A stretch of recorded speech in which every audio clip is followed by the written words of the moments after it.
નમસ્કાર મિત્રો, આપણે તાસ નંબર 3 ની અંદર બહુકોણની અંદર તમારું સ્વાગત છે।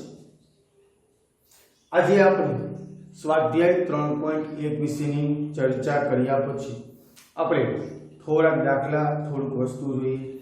એક આપણે બહિષ્કોણની વાત કરીએ છીએ। કોઈ પણ બહુકોણ હોય તો એનો બહિષ્કોણ 360 અંશ થાય, બરોબર। એ ચતુષ્કોણ હોય તો ભલે, જો જેમ આપણે અંતઃકોણ અલગ અલગ આવતો હતો ને, ત્રિકોણના 180, ચતુષ્કોણના 160, 540, 720 આ રીતે આવતો હતો ને, પરંતુ એનો બહિષ્કોણ કે તો એ હંમેશા કોઈ પણ બહુકોણ હોય 360 અંશ થાય। કેમ? ધારો કે બહિષ્કોણ એટલે આ જ વસ્તુની બહારનો ભાગ આખો ખૂણો ગણો તો ધારો કે આનો ભાગ પાડી લો, આ કેટલો થયો 90, આ કેટલો થયો 90, આ 90 અને આ કેટલો થયો 90, 360।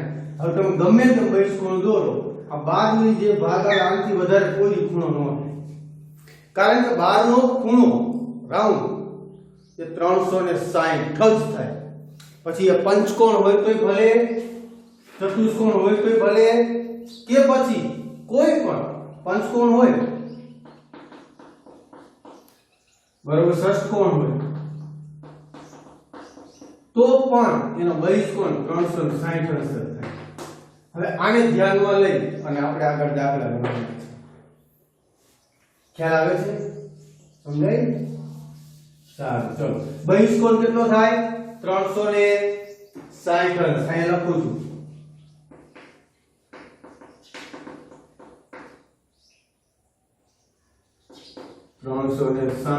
અંશ થાય। તો એક આકૃતિ, ઉદાહરણ નંબર 1, એના અંદર જે આકૃતિ છે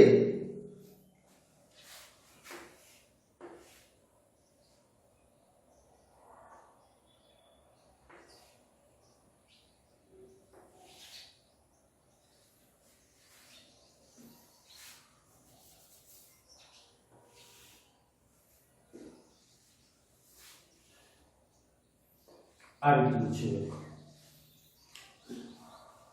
આ 90 અંશ છે, બહિષ્કોણ 12 નો ખૂણો થયો,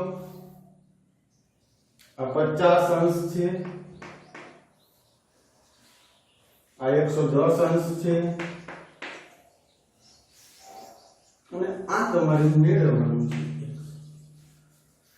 તો મિત્રો ઉદાહરણ 1 ની અંદર આ કઈ રીતે મળે? તો અહીં લખવાનું બહિષ્કોણનું માપ,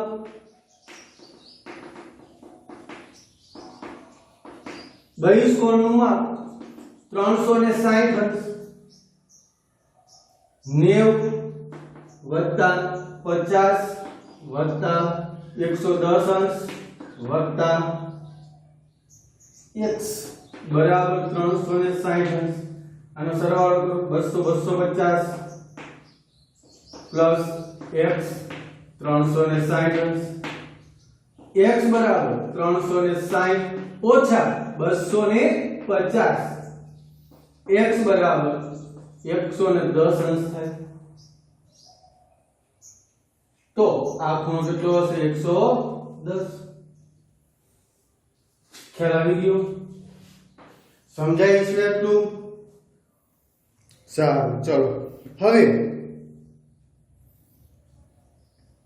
આપણે એક નિયમિત બહુકોણની પ્રત્યેક બહિષ્કોણનું માપ 45 હોય તો તેની બાજુની સંખ્યા શોધો। ઉદાહરણ નંબર 2, એના બહિષ્કોણનું માપ, બહિષ્કોણ 45 છે, નિયમિત છે એટલે બધી બાજુ અને બધા ખૂણા સરખા। જો બધા ખૂણા સરખા હોય તો એના બધા બહિષ્કોણ કેવા થાય? સરખા। તો કુલ બહિષ્કોણનું માપ કેટલું? બાજુની સંખ્યા, બાજુ બરાબર 360 અંશ બહિષ્કોણ, અને એક ખૂણાનું માપ 45 કરો જઈ 45 તો ભાગાકાર 90,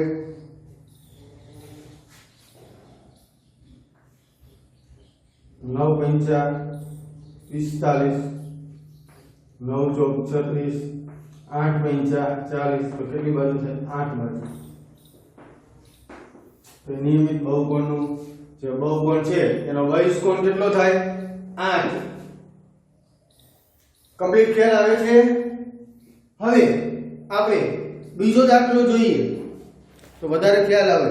ઉદાહરણ નંબર 2 જોયું. હવે આપણે સ્વાધ્યાય 3.2 જોવું છે આપણે. તો એના માટે આપણે સ્વાધ્યાય 3.2 લઈએ. એના પહેલા આ બે ઉદાહરણો હતા એ આપણે જોયા છે. બરોબર છે? હવે આપણે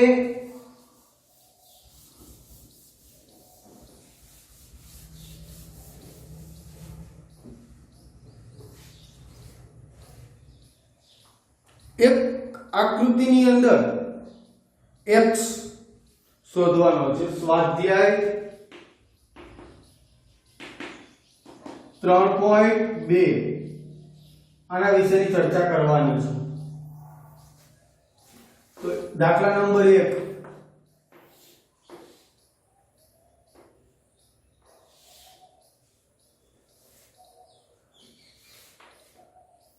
ચલો 125 125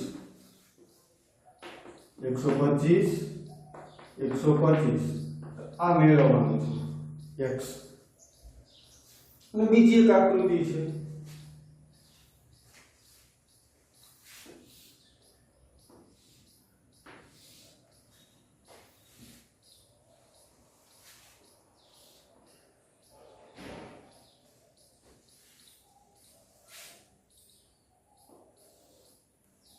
આ રીતની છે.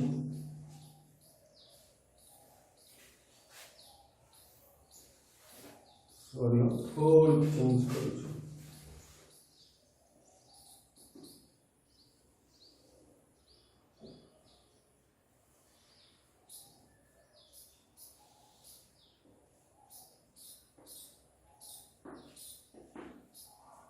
આ નિયમ અંશ છે એટલે કે કઈ આપ્યું નથી પણ આ નિયમ છે. આ 60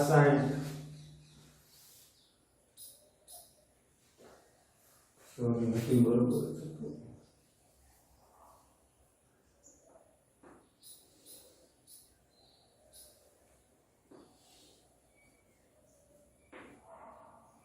આ મેળવવાનું છે x. આ નિયમ છે અને આ નિયમ છે.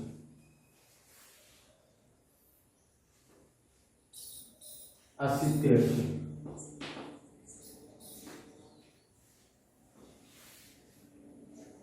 આ 60 છે અને x આ 60. હવે મિત્રો આ નિયમ હોય તો આ ખૂણો કેટલો નો થાય? 90 નો થાય. રેખિક જોડના ખૂણા આ કેટલાનો થાય? 90. રેડી? પેલા આનું પછી આનો વારો બંને ઉપર જોઈ લઈએ. તો અહીંયા કુલ બહિષ્કોણનું માપ કેટલું? 360. 125 પ્લસ 125 પ્લસ x બરાબર 360. 25 200 ને 250 વત્તા x બરાબર 360. x બરાબર 360 ઓછા 250 x બરાબર 110 અંશ. સહી ગમે એટલી 1 2 3 4 ને 5 પાંચ બાજુઓ છે. તો પાંચ બાજુ હોય તો પણ એના બહિષ્કોણનું માપ કેટલું થાય? 360 અંશ થાય. ત્રિકોણ હોય તોય 360, ચતુષ્કોણ હોય તોય 360 અને પંચકોણ હોય તો પણ 360. ષષ્ઠકોણ, અષ્ટકોણ, કોઈ પણ બહુકોણ હોય એના બહિષ્કોણનું માપ હંમેશા 360 જ થાય. આ યાદ રાખજો. પરીક્ષામાં એક દાખલો આ રીતનો હોય જ છે. 90 વત્તા 60 વત્તા 90 વત્તા 70 વત્તા x બરાબર 360.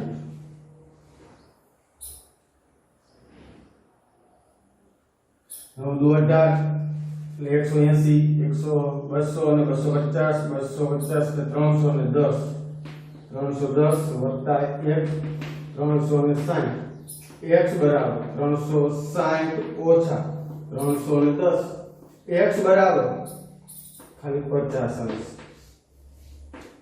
રેડી? આ દાખલા નંબર 1 હતો. હવે આપણે દાખલા નંબર 2 તરફ જવું છે. ખ્યાલ આવી ગયો? દાખલા નંબર 1 અને 2 ની અંદર 1 ની અંદર કમ્પ્લીટ બહિષ્કોણ હોય 360 ત્રણેય બહિષ્કોણના ખૂણાનો સરવાળો 360 થાય. 2 નો સરવાળો કરી બાદ કરો મળી જાય. આના પણ બહિષ્કોણ અહીંયા 90 પાસે તો રેખિક જોડના ખૂણા થાય. રેખિક જોડના ખૂણા થાય તો શું થાય કે આ 90 હોય તો આ 90 થાય કારણ કે 2 નો સરવાળો 180 થાય. આ 90 છે બરોબર છે. અહીંયા 60 છે, આ 70 છે. આ મેળવવાનું છે ટોટલ કરો આવડી જાય. એકદમ સહેલું છે. આ પૂછાય છે દાખલાની અંદર.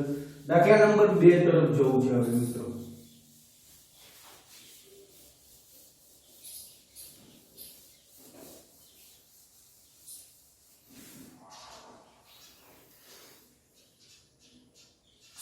નવ બાજુ હોય નીચે પ્રમાણે ધરાવતા બાજુઓના બહિષ્કોણના માપ શોધો. નિયમિત બહુકોણ છે.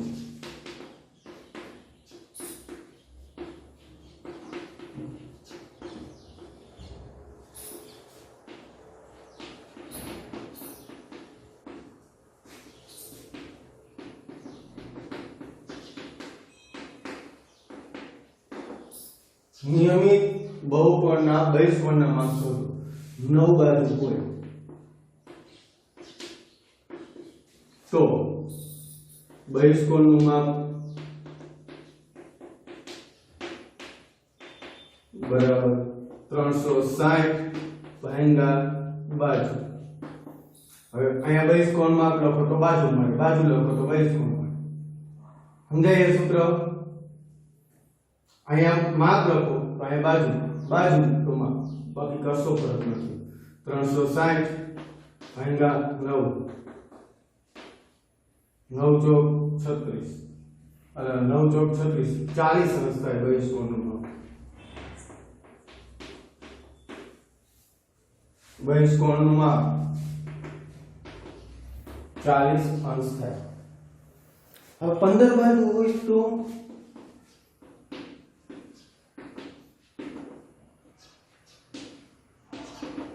બહિષ્કોણનું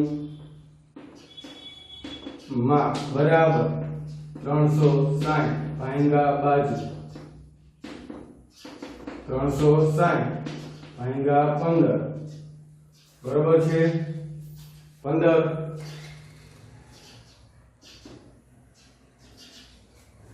તો આને ભાગવા પડશે પેલા 3 ભાગી નાખો 5 12 36 120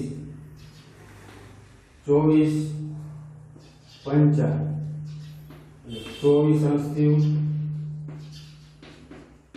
બહિષ્કોણનું માપ 24 અંશ થાય. આવડે કે ન આવડે? ત્રીજો એક નિયમિત દાખલો ત્રીજો આમાં જ આવી જાય છે. બહિષ્કોણનું માપ આપેલું છે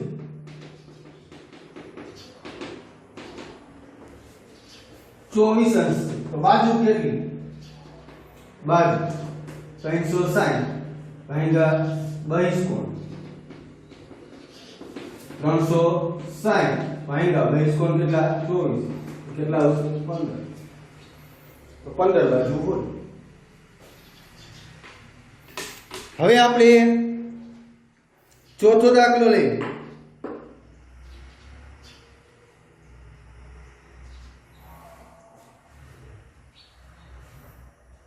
દરેક અંતઃકોણનું માપ 165 થાય એવા નિયમિત બહુકોણની કેટલી બાજુ હોય? હવે પહેલો મુદ્દો બહુ મસ્ત દાખલો છે, ધ્યાનથી સમજીએ. આ દાખલો ખ્યાલ આવી ગયો? બાજુ હોય તો બહિષ્કોણ મળે, બહિષ્કોણ હોય તો બાજુ મળે.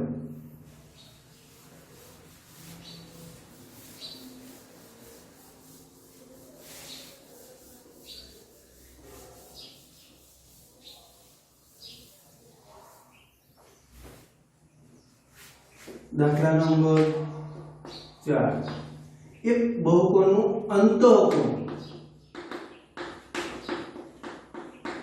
165 અંશ છે.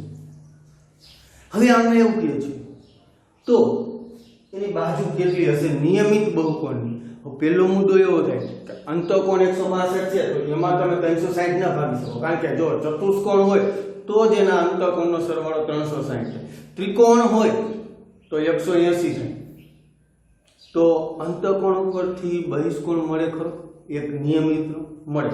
કઈ રીતે? રેખિક જોડના ખૂણા કહેવાય. ધારો કે હું તમને એક વસ્તુ સમજાવું કે આ અંતઃકોણ છે,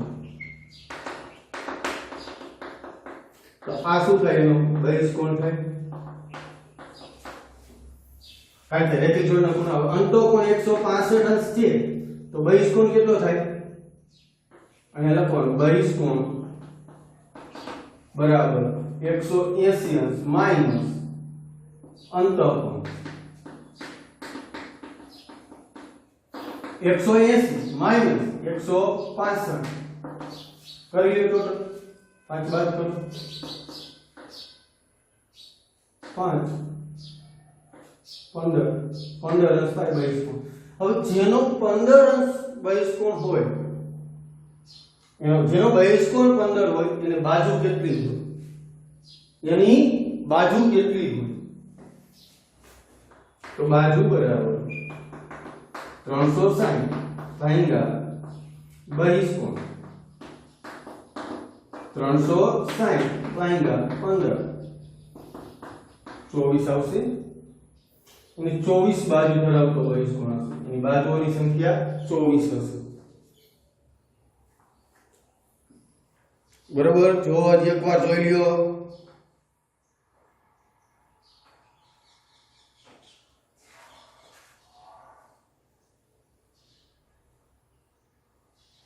બાજુની સંખ્યા કેટલી હશે?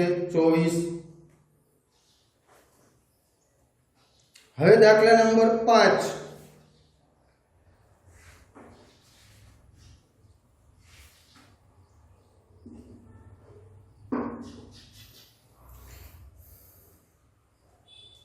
એવો નિયમિત બહુકોણ શક્ય છે કે જેમાં દરેક બહિષ્કોણનું માપ 22 હોય.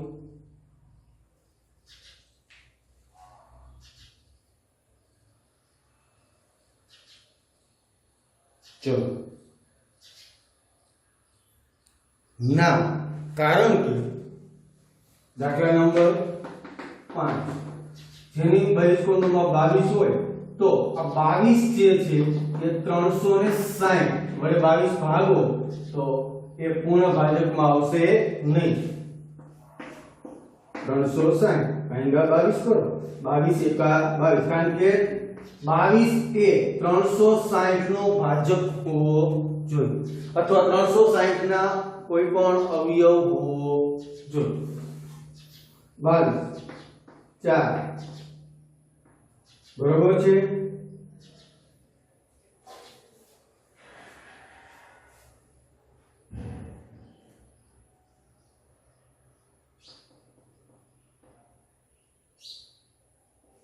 પાંચ 10 ને કરીએ 110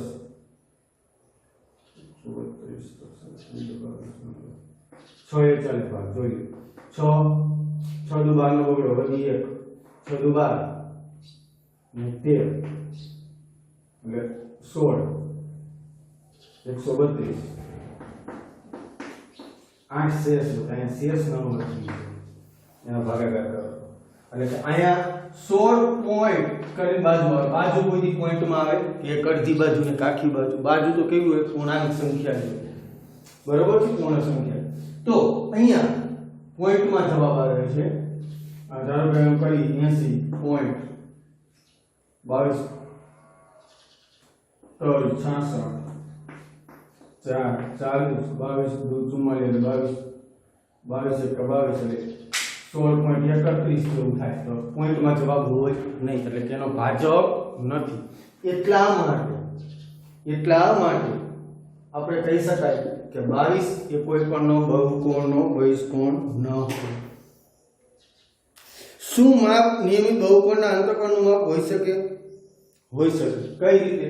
કે જો એનું બહિષ્કોણનું માપ 90 હોય તો અંતઃકોણનું માપ કેટલું થાય? 90 થાય. નિયમિતમાં હોઈ શકે ના, કારણ કે 158 થાય, 158 કરો એટલે આ જ માપ લેવાનું છે. તો એવું કહે છે આ 22 છે એને 180 માંથી બાદ કરો એટલે 169 થાય. 180 માઈનસ 22 અંતઃકોણ માટે 8 7 માંથી 2 5 158. તો 158 જે છે એ પણ 360 વડે ભાજક થાય નહીં, એટલા માટે એ પણ ન હોય છે. નિયમિત બહુકોણમાં અંતઃકોણનું ઓછામાં ઓછું માપ કેટલું હોઈ શકે? કેમ? કેટલું હોઈ શકે? સમબાજુ ત્રિકોણ લ્યો તો ત્રણેય બાજુ ધરાવતો નિયમિત બહુકોણ હોય તો અંતઃકોણનું ઓછામાં ઓછું માપ 60 અંશ હોઈ શકે. આપણે ત્રિકોણ લઈએ, દાખલા નંબર 6. તો સમબાજુ હોય નિયમિત છે તો બધા ખૂણા 360 લે એટલે 60 અંશ હોય ઓછામાં ઓછું.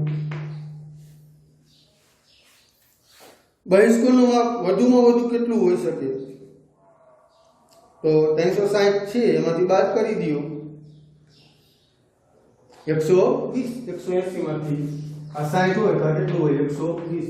તો વધુમાં વધુ 120 હોય, એનાથી વધારે હોય નહીં. બરોબર છે મિત્રો, તમને ખ્યાલ આવી ગયો હશે આટલામાં. તો આ આપણું સ્વાધ્યાય 3.2 હતું. તમારે પાકી બુક્સની અંદર 3.2 લખવાનું છે, એનું સોલ્યુશન ઉદાહરણ 2 લખવાનું છે. નેક્સ્ટ એટલે કે આગળના ક્લાસ નંબર 4 ની અંદર આપણે ચતુષ્કોણના પ્રકાર વિશેની ચર્ચા કરવામાં આવશે. ઓકે મિત્રો, થેન્ક યુ, આભાર. Have a nice day.